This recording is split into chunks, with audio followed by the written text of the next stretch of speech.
بسم اللہ الرحمن الرحیم۔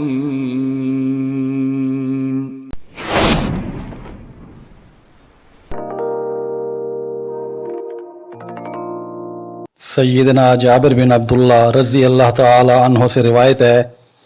کہ رسول اللہ صلی اللہ علیہ وآلہ وسلم نے فرمایا، زمزم کا پانی جس مقصد کے لیے پیا جائے وہی مقصد پورا ہو جاتا ہے۔ سیدنا عبداللہ بن عباس رضی اللہ تعالی عنہما سے روایت ہے کہ رسول اللہ صلی اللہ علیہ وآلہ وسلم نے فرمایا،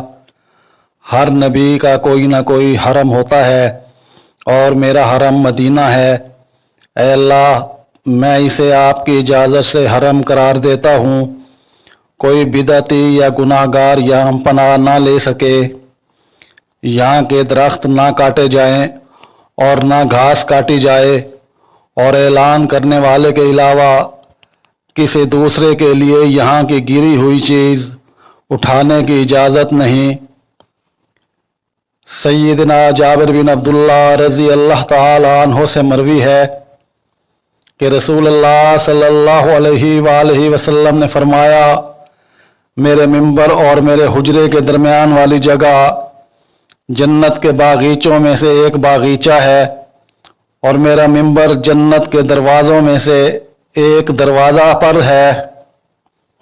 سیدنا ابو ہریرہ رضی اللہ تعالی عنہ سے روایت ہے کہ نبی کریم صلی اللہ علیہ وآلہ وسلم نے فرمایا، مسجد حرام، مسجد نبوی اور مسجد اقصی کے علاوہ کسی بھی جگہ کی طرف بطور خاص سفر نہ کیا جائے۔ سیدہ عائشہ رضی اللہ تعالی عنہا سے مروی ہے،